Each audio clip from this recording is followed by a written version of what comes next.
کا رویہ ہو رہا ہے، کال کا زور بڑھتا جا رہا ہے، مایا بھی اپنے نئے نئے روپ دکھا رہی ہے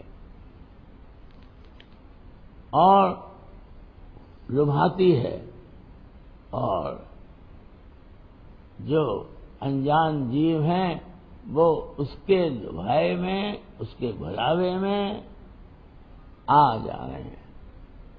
نتیجہ اس کا جو ہو رہا ہے وہ بھی سامنے ہے کہ اتیاچار، اناچار، شوشن، اسرکشا اور ملینتا، عیرشا، کاٹا چھانٹی، ایک دوسرے کی برائی بھلائی، یہ کرم بڑھتا چلا جا رہا ہے۔ کبھی کبھی میں سوچتا ہوں اور مجھ کو اپنا بچپن یاد آتا ہے، صاحب کی یاد آتی ہے، یہ بھی یاد آتا ہے کہ صاحب یہ حضوری جنم اشٹمی کو کیسے مناتے تھے، کس چاہت سے، امنگ سے، پریم سے، وہ سب نظارہ آتا ہے، اور ہم سب سادھارن کپڑے پہن کر لیکن سچ اور صاف، اس پر بہت زور دیا جاتا تھا۔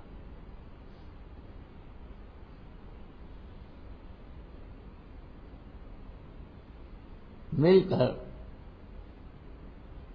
پرم پروش پورندنی حضور مہاراج کا گرنواد کرتے تھے، پرارتھنا کرتے تھے، ونتی کرتے تھے۔ صبح آرتی یہیں ہوتی تھی جیسے ابھی ہم لوگوں نے کی، اور شام کو وشیش اتسو حضور مہاراج کے کمرے میں منایا جاتا تھا،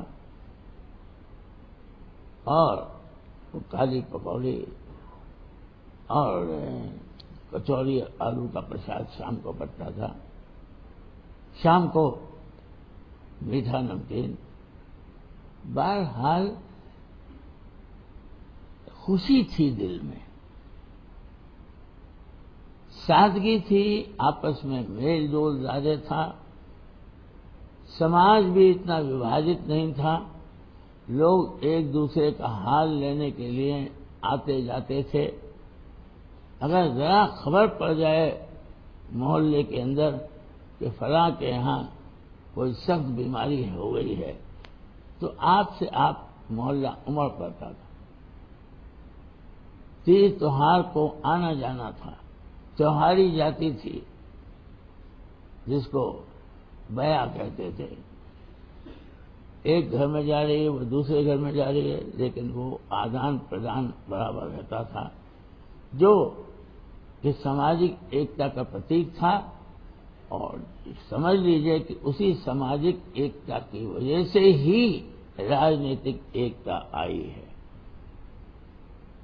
social consolidation leads to political unity, اور جب سماج بکھرتی ہے یا ٹوٹتی ہے تو پھر راجنیتی بھی نہیں ٹھہر سکتی۔ اس دیش کی غلامی کا کارن یہی تھا، سوشل ڈس یونٹی، جات پات، جو اپنے آپ کو اونچی جاتی کا سمجھتے تھے، کسی نے نشچت نہیں کیا تھا کہ یہ اونچ جات ہے، لیکن مانن کی بات تھی، اور نیچ جات، ارے اونچ نیچ جات سے اور نہیں پیدا ہوتا، کیونکہ ماں کے پیٹ سے پیدا ہونے کا ایک ہی طریقہ ہے۔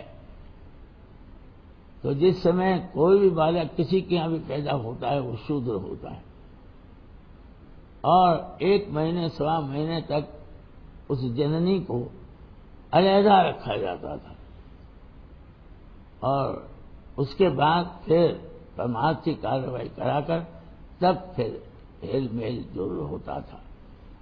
کچھ باتیں پرانی اچھی تھی۔ میرا کہنا یہ ہے کہ جو کچھ پرانا اچھا ہے اس کو اگر ہم اب بھول رہے ہیں تو ان کو یاد کر لینا چاہیے۔ ہماری کچھ سانسکرتک پرمپرائیں ہیں جن کا نرواہ کرنا آج کی پرستھتی میں اتی آوشک ہو گیا ہے۔ میں کتنے دن سے کہہ رہا ہوں کہ مہیلاؤں کی سرکشا کا ایک بہت بڑا پرشن سارے دیش میں کھڑا ہو گیا ہے۔ کوئی دن کا اخبار خالی نہیں جاتا جبکہ کہیں نہ کہیں گھٹنا ہو رہی ہے۔ تو کیا سب مرد جو ہیں وہ شکتیہین ہو گئے ہیں، کھین ہو گئے ہیں، یا ان کے اندر مردانگی ختم ہو گئی ہے، یا اپنی بہن بیٹیوں بہو بیٹیوں کی رکشا نہیں کر سکتے؟ یہ آپ سب کو چنوتی ہے۔ اور حضور مہاراج کے جنم دن پر میں اس بات کا عہد چاہتا ہوں آپ لوگوں سے کہ اگر آپ کو پوری پریت و پتیت حضور مہاراج کے چرنوں میں ہے تو حضور مہاراج نے نشکریتا نہیں سکھائی ہے، سکریتا سکھائی ہے۔ حضور مہاراج نے 4 چیزوں پر زور دیا ہے: ایک سدگرو، ایک ستسنگ، ایک ستنام اور ایک ست انوراگ۔ یعنی ہم کو وقت کے گرو کی ضرورت کیوں ہے؟ آج اور بھی زیادہ ہے کہ جو ہم کو سمے اور پرستھتی کے انوسار اچت نردیش یعنی ڈائریکشن دے سکے، کیونکہ پرستھتیاں بدلتی ہیں، زمانہ بدلتا ہے، انتی بھی ہوتی ہے اور گھاٹا بھی ہوتا ہے، ویاپار میں گھاٹا بھاڑا ہوتا رہتا ہے، لیکن ویاپار چلتا رہتا ہے۔ اسی طریقے سے سمجھنا چاہیے کہ ہم لوگوں کو ان کے نردیش کا پالن کرنا پرمارتھی کارروائی کے ساتھ ساتھ اپنے دنیا داری کے ویوہار میں بھی آوشک ہے۔ اس لیے سنت سدگرو کو کھوجنا نرنتر ضروری ہے، اور جب سنت سدگرو مل جائیں تو ان کا ستسنگ ضروری ہے۔